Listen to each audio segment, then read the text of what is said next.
the guy they brought in ain't too bad. Coach DeBoer from Washington just put on an amazing season going to the national championship game with Washington. What do you think about that hire?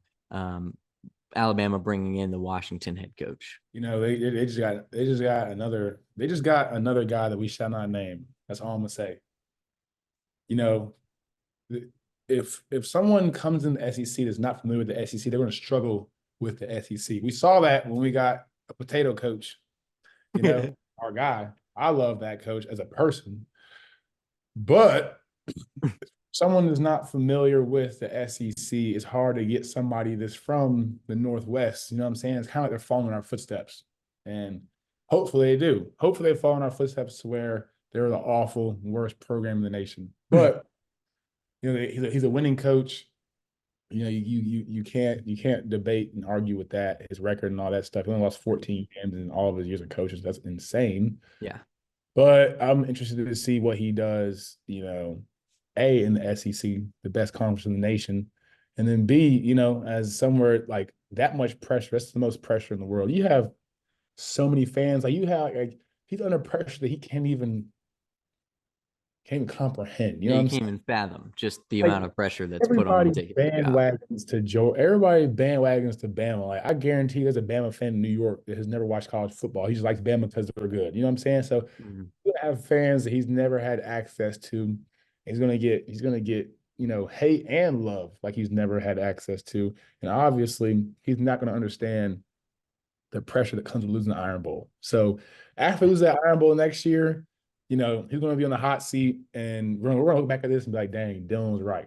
So Yeah. at the end of the day, I'm not sold. The only person that I feel like was right for the Bama job was Kirby Smart. That's the only person who I would have tried to go after. And is that because of equal playing field? He's been on the top tier level in the SEC. He knows how to win. He's young. Golly, he's young. He's going to be coaching forever. Golly. I know. Scary sight, right? God willing, he coaches forever, but golly, he's scary sight for real. But he's young, he's a saving product, and he's a hard-nosed guy. He's a tough guy. Like I said, he knows how Bama is. He knows how it works. Like, if I were Bama, I would have got somebody that had Bama ties. I don't go across the country to get somebody who's never stepped foot in the state of Alabama. Yeah, I agree. I think of the candidates, the head coaching candidates that were out there for them to choose, I do think they made the best choice, frankly, because you look at Norvell, Florida State said he was staying. Lanning at Oregon said he was staying. Dabo, that was 5 years ago that they wanted him. Totally different program. Ryan Day at Ohio State, kind of on the hot seat. You don't want that guy because his problem was he can't win the big game yet. So at that point, you're like, who can we even get? Even Lane Kiffin, who would have been, like you said, somebody from Bama to come back and coach in that system. He said he's staying at Ole Miss. So it really limited their options. And frankly, you go with a guy that's hot. And he just had taken Washington to a national championship. He's open to it. Obviously, it's not a gig that is easily replaceable. It's probably the hardest one in the last 20 years, if not ever, to replace a head coach at that high of a level. But for the time being, I think it was a fine hire. I'm interested to see how he does. Like you said, the SEC it's a hard place to win, and you want to trust the guys that have been there. Especially with Texas and Oklahoma coming in here. But my biggest fear for Auburn football was they go get a guy like Dan Lanning. For some reason, I was afraid of them getting Dan Lanning. I was like, everybody else, I wasn't really worried about, even with all like the Norvells of the world, even, the Texas coach. I wasn't like, I really care less. But the Oregon coach, I don't know why, but I was just like, golly.